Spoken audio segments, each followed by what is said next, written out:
Hi, I'm Kelly Forshaw-Smith, Head Medical Trainer for the Finishing Touches Group and Director and Technician of Medicos London. And today we have Alice Kingdom. Alice's topic is going to be microblading versus machine work. So first of all, let me tell you a little bit about Alice. So Alice started in the industry almost 10 years ago. Alice offers microblading, semi-permanent makeup, and also an array of all different skin treatments such as plasma. Alice has been nominated and helped judge in many conferences and awards conferences all around the world. Alice is the owner of Body and Brow and is located in Norfolk. She also trains internationally using an online portal and other virtual methods. So welcome, Alice.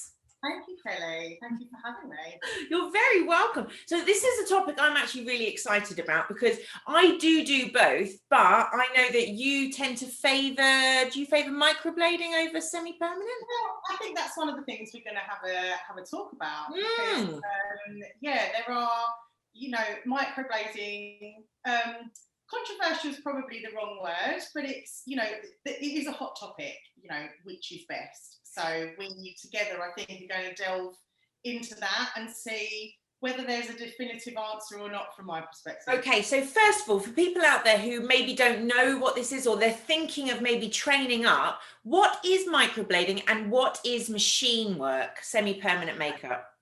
So microblading is a manual method and machine micropigmentation is a machine-based method.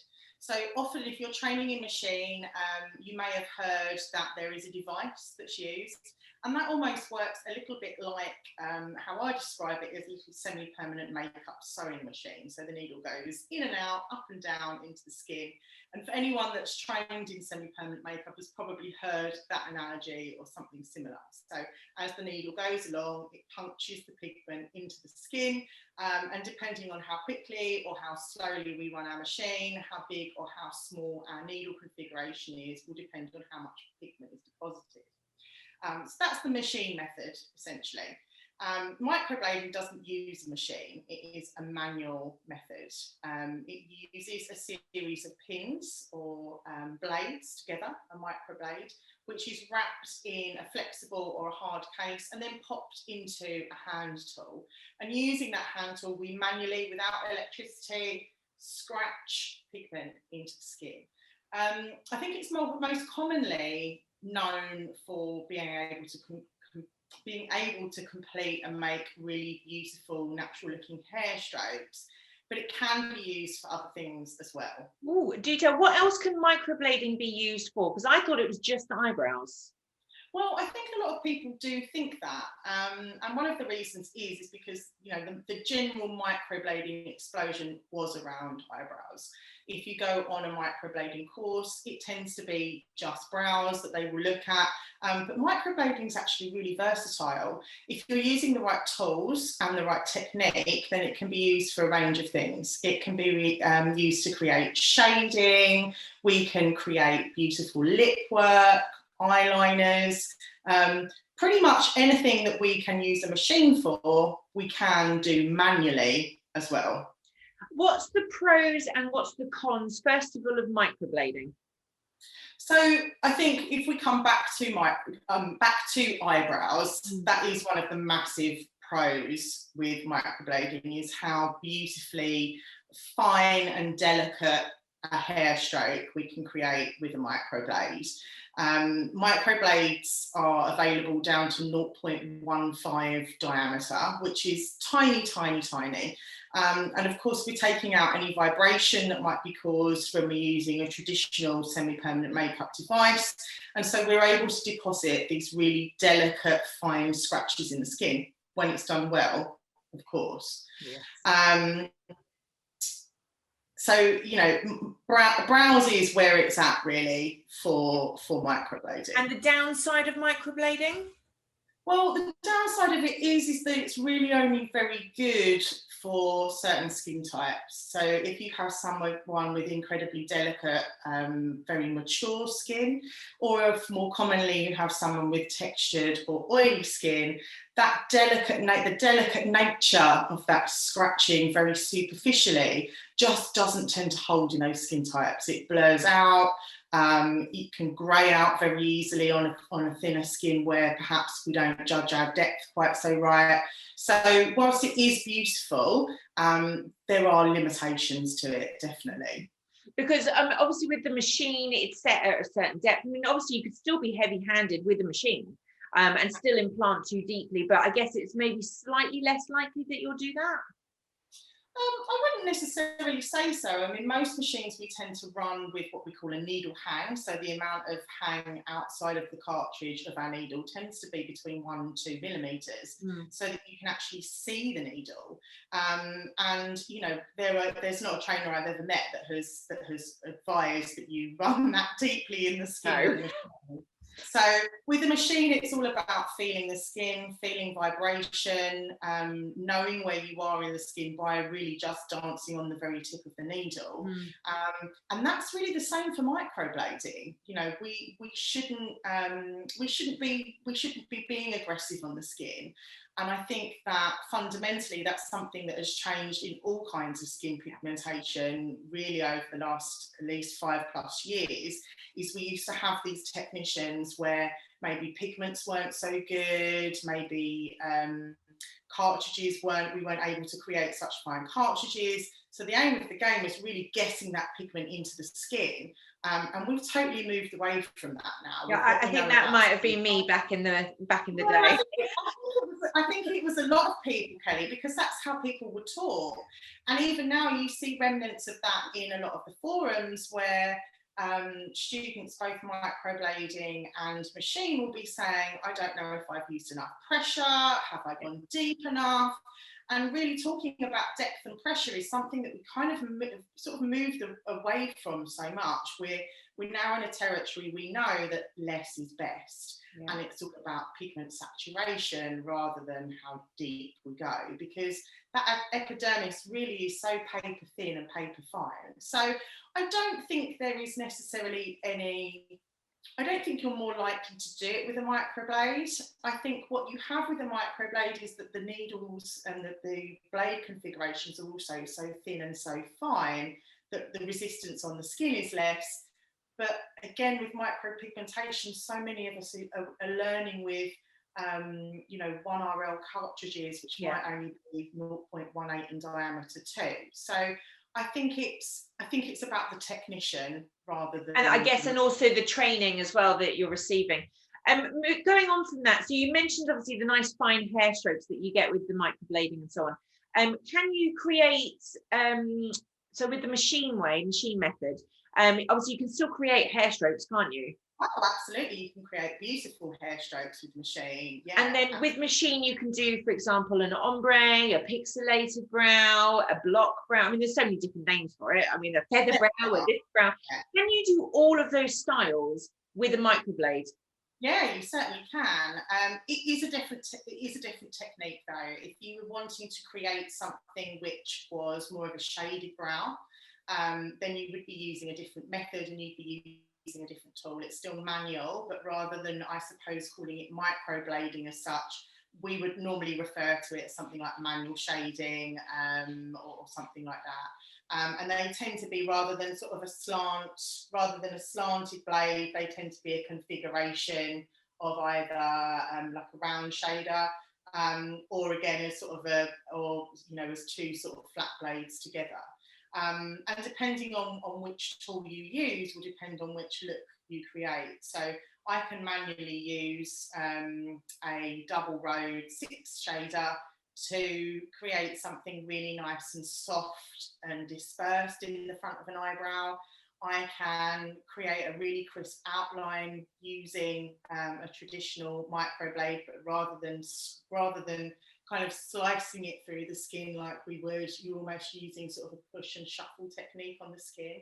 Yeah. So what you're doing when you're using your manual tool to create something which we would think of would only be able to be created with that machine, with that punching up and down, we're using our micro shading tool in a similar way.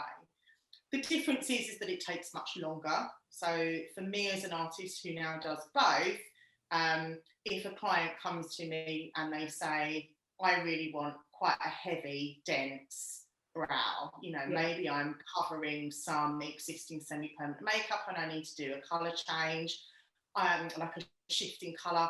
I can do that with a manual tool, but it's going to take me till breakfast time, Kelly, you know.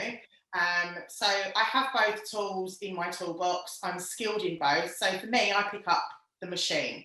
But there is no reason that I couldn't do it with a manual shader.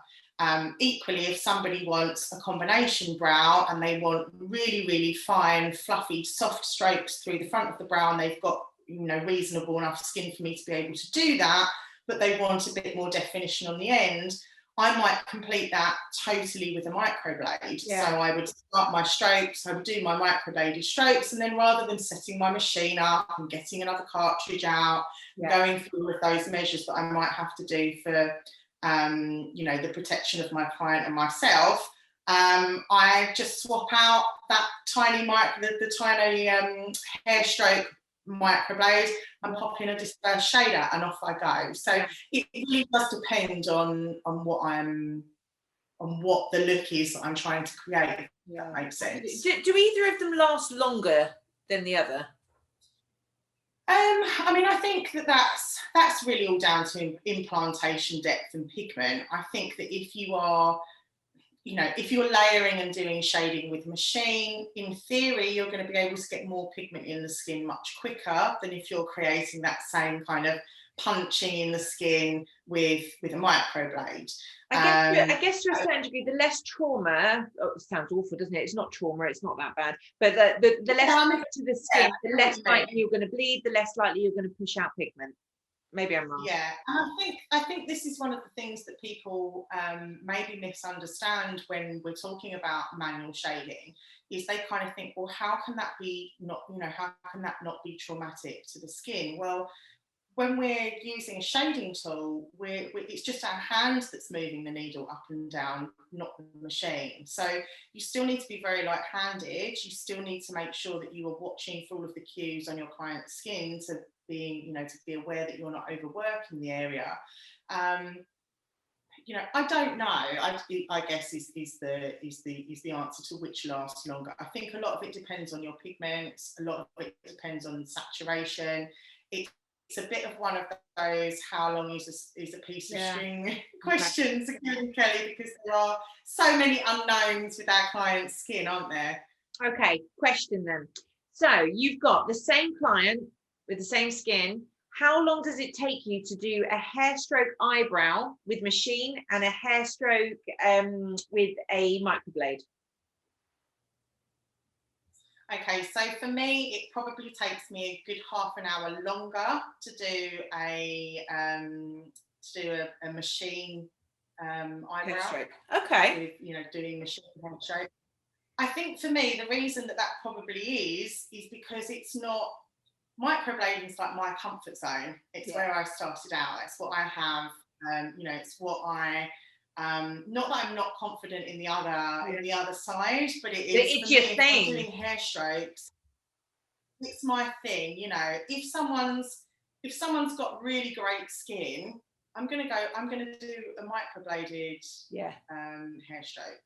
Okay. If they've got not so great skin, I'm probably at the point, Kelly, where I'm able to have quite an open and honest conversation with that client to say, well, you've got slightly textured skin, or you've got, skin which is a bit more mature. And hey, whilst you've read about microblading in the magazines and that's what you've Googled and that's what you've come to me for, maybe that's actually not the right look or not the right method. So, I think that's the difficulty with hair strokes and any hair strokes, is that, yes, if you've got an oily skin, you're much more likely to be able to get those hair strokes to kind of hold and stay in the skin with a machine-based method than you would be with microblading. But for me, 9 times out of 10, I'd probably, if the skin wasn't great, I probably would be looking at a different method anyway. So I don't tend to do that many hair strokes with machine. If I'm doing machine hair strokes, it tends to be if I've got someone who I'm doing a combination brow on, so I'm doing, you know, strokes through the front and then more of a sort of denser ombre. Yeah, I think we're slightly different because I started off with machine and then obviously did the microblading because it was, for me, it was such a big name. Everyone was like, I want microblading, and then I was like, oh, okay then. So the way I did it, but obviously I preferred the other way. So I would tell people the difference, and someone said, well, actually for your skin, you know, I recommend this. Or I used to call it microblading, like what do they call it, digital microblading, to a certain degree, to try and explain to someone. The way I explain to my clients as well is, for example, is the Hoover. You say, I'm going to buy a Hoover. Well, actually, Hoover is the brand. It's not what it is. It's a vacuum cleaner. So people know of the brand, but they don't necessarily know of. And what method you're going to use. And that's exactly the same conversation that I'll have with my clients, because I think I was doing some research for another webinar earlier on in the year, and actually the term microblading overtook semi-permanent makeup, something like back in 2015 or something like that, or even earlier. So that's what clients are searching for, but it isn't necessarily what they want. And I know one of the questions that you were going to ask me is, what do you know, should people, do they need both? Should they be trained in both? And do you know what, Kelly? I think that people probably should be, because if you're not, then you're really limiting yourself. You're limiting yourself to what kind of looks you can create. You're limiting yourself to your own creativity. And some of those choices that you may make with your clients, and some of the choices that I may make with my clients might be totally different because we're different artists. Yeah. But if you've only got that one tool, if that one tool is only microblading, then yes, you are really limited. Unless you have also added on your ability to do shading with microblading. And again, you know, with machine, a lot of people aren't taught machine hair strokes. It's not quite so common to be taught machine hair strokes now, I think, because of the rise in the popularity in microblading. So, you know, I think a good all-round artist needs to have a good all-round skill. And even if they choose not to use that skill, it's still... You've got it there. You've got another string to your bow. You've got more tools in a paintbrush, so to speak. Is there a massive difference in costing of training? So yeah, I mean, there does tend to be, and I think a lot of it is probably down to how training is packaged. So again, if you look sort of 5, 8, 10 years ago, if you were looking to get into semi-permanent makeup, you'd probably be looking at a 5 to 7 day course, and included in that was a semi-permanent makeup device, which definitely weren't, you know, they're not cheap devices. And so just from time and cost perspective, the courses were more expensive. But they would also teach you brows, liner, lips. I think it's more recently now that we're seeing those being kind of divided into modules where people are saying, hey, I really just want to learn how to do eyebrows, or now I know how to do eyebrows, now I want to go on and perfect my lip skills. So I think things have definitely changed. And I think that microblading was probably partly responsible for that change in the semi-permanent makeup industry, because all of a sudden, these microblading schools came along and said, well, do you know what? We're not going to teach you how to do lips and eyeliner. And because we're not going to teach you how to do lips and eyeliner, we're going to shorten down the courses. And because we don't have a device that we need to sell you, again, we can take that cost away. I think, unfortunately, the cost of microblading has probably gone the other way, where you can now go on a half-day course where you might not even see someone pick up a microblade, and you might not even get a kit. And, you know, that's a real problem that we have overall in the industry in general, is the quality of the training that tends to be available for some of these skills. So I wouldn't, again, necessarily say that it was more expensive or cheaper to learn microblading. They're different courses. They tend to take different time. The kit and the equipment involved is slightly different. Yeah, no, 100%. I think also, do you have to have the same amount of like level 4, or should you, don't have to, should you have level 4 for microblading? Should you have level 4 for semi-permanent? Or is there any, what am I trying to say? Is there any kind of, is it safe? Is it safe to do both?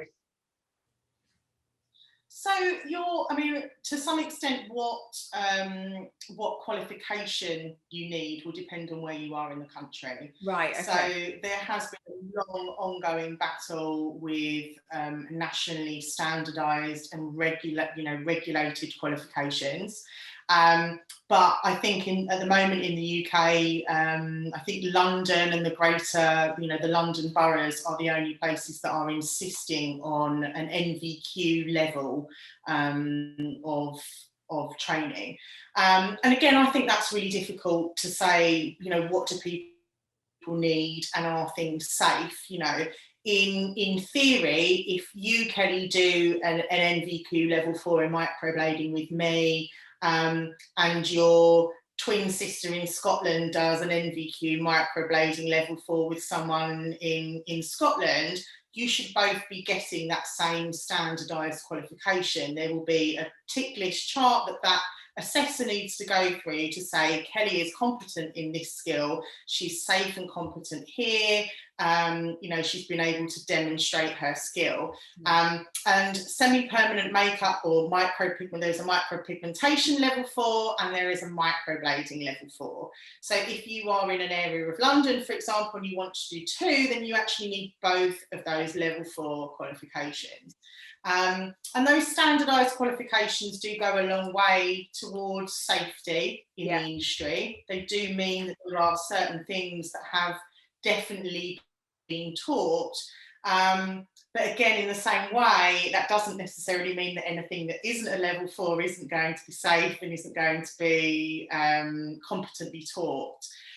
Which is why it's just so important that you do some really good research into your trainer, into your school, into the kit and the equipment that you're going to be provided, because all of those will make a real difference, not only to the quality of the work that you do, say for your clients are, and also ourselves. I think this is one of the things that a lot of us as artists forget. Your client might only come in and have their brows done every couple of years. Ultimately, we are also in an environment where we're dealing with bloodborne pathogens, we're dealing with, sharps, we're dealing with clinical waste, and we're in that environment all the time. So we need to be able to understand how to protect ourselves, protect our clients, and also make them look beautiful. So it is, well said. It's a combined package, isn't it? Yeah, no, I agree entirely, 100%. Very wise word.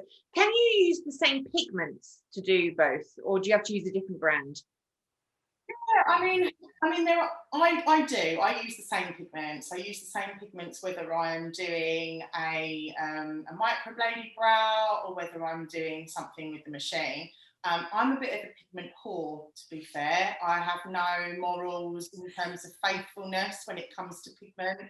I think, like most of us in the industry, again, it's a bit like, I always think it's a bit like buying buggies when you have a baby. You kind of buy one and you go, well, this is quite nice. I quite like this one. And then you see something else nice and shiny over there and you think, oh, I'll give that a go. So I've got plenty of different pigments. So I've got my favourites. But I still can't stop buying more. It's a bit. What is your favourite out of interest? Well, my favourite is Everlasting Brows pigments. I learned with LI pigments, which are wonderful, and I've actually bought a few of their. They've got a new range out, which I've purchased, and there's a few different artists that have got their sort of like signature ranges, which I really like as well. So I learnt with LI pigments. LI are great for machine. They're also great for microblading. I think they also brought out a range specifically for microblading, which was slightly creamier and slightly more pigmented. But my favourite are Everlasting Brows. So I learnt with LI. I then, when Everlasting Brows brought out their pigment range a number of years ago, I was really, really impressed about how they formulate their colours to be true to tone. They've got added yellow elements in there, which if anyone's ever done any colour theory, we know that yellow is kind of like our best friend. It's what we really want to, you know, as a base for pretty much any brow. It's just, get that in there. So they're not yellow heavy, but they've been formulated so that their yellow molecule is slightly larger in size. They haven't got any nasty preservatives in them, and I just find them really great to work with, and I love the company as well. The company is super ethical, so for me that's a great choice. But I've got quite a few that I use, and again, I love that when you said you're a pigment whore. I'm going to use that. Yeah, I can't always tell exactly what my choice comes down to. You know, I think someone just walks into my room and I think, oh, do you know what? I'm not going to use Everlasting brows today. She looks like a Monica Ravani dark heart. We'll give her a little bit of that. I love and then the next one might be, you know, oh, she looks like a salted caramel Lindsay tone from Everlasting. So I think, you know, again, that's one thing that, I mean, you probably get asked this a lot as well. What pigments do you use? What are your favourite, Kelly? And it's like, well, you do get your favourites because, again, you get the ones that you're comfortable with, that you know how they've healed in the skin. And sometimes a client will just walk in and you can go, right, I know you. This is the colour, you know, this is the colour for you. You pop it on the skin and you go, yeah, that's great. And I think that's one of the things which really comes with confidence as an artist, when you get to the point that you sort of stop second guessing your color choices, because just to finish off, you do you've got a portal which I mentioned earlier, so is it like a webinar, or tell me a little bit about that and how, because I've seen bits of it. I'm going to look in a bit more when I haven't got children, but tell me more about what you're doing there, because it's very exciting. Yeah, so I was one of these people during the first coronavirus lockdown that thought, oh, bloody hell, what am I going to do with myself now? I had 2 children running around me who I was supposed to be teaching geography and, you know, split fractions and stuff like that, and thought, I can't do this. I need to have another excuse to get me out of my mum duties. So the online portal was kind of born. It's something that I've been thinking of putting together for a while. I'm a bit of a geek, Kelly. I like to write things down. I have these sort of Bible, I call them my Bibles. Every single training course I've ever taken is written down in these Bibles, and I write my own notes. And so the online portal is really an amalgamation of some of them are free courses. So there are a couple of free courses that people can go on and find out things like, I sort of thought one day, oh, maybe people want to know a little bit more about hyperpigmentation. And then all of a sudden there was a free course online, where there's videos and there's a bit of information. There's a dermaplaning course in full, which was put together, I suppose, out of the frustration of me teaching dermaplaning to people who had already been taught dermaplaning and thinking, you don't really know as much as I would expect you to know. Yeah. So there's dermaplaning. Again, there's plasma. So plasma is a brilliant technique. But again, basic training sometimes tends to have some big gaps in what people are told or advised. So that's a bit of an improver's course. So yeah, the portal is a place where you can go and sign on for free courses, mini guides. There's actually one on manual shading. Oh. So if people do already know how to microblade and they're thinking, oh, do you know what? I'd like to be able to do some oilier skins or to add some shading to my strokes. There's an online course where you can go on there, and there's various tasks and things which you can then go ahead and do. Oh, well, I know what I'm going to be doing in the next lockdown then. You can send me the work on latex and I'll give you my feedback on how you've done and the areas that you need to improve on. And if you've already got your certification in in sort of practical in-person training, then I'm able to accredit you and add shading onto your skills as well. So yeah, it's a bit of a mishmash, hodgepodge of a few different skin and semi-permanent makeup courses, really. And as people keep saying to me, Alice, can you do a course in this? I go, yeah, okay, I can write that, I can film that, and I can get that on. So it's growing, and it's been really popular. Yeah, it's definitely kept me busy. Oh, well done, Alice. That's absolutely brilliant. And your knowledge, obviously, it's always lovely to hear from you and to listen with microblading versus semi-permanent makeup. So, Alice, thank you so much for joining us today. And hopefully we'll be able to talk to you again, maybe about a different topic. So if anyone's got any questions or comments that they want to leave, then feel free. And if you want to see anything else with Alice talking about anything else, then please do let us know. Alice, thank you so much. Yeah. Look after yourself. Yeah, thank you very much. And just to add, Kelly, if there is anyone watching that does want to get in touch with me directly, if they're not sure about anything, you know, I was helped so much, especially in the beginning, by people just like me who had a little bit of experience. You know, feel free to get in touch. There is no such as a silly thing as a silly question. If you want to know something about how I work or what I do, feel free to pop me a message and I'll come back to you. Oh, Alice, lovely. Thank you so much. Stay safe and I'll speak to you soon. See you soon, Kelly. Bye.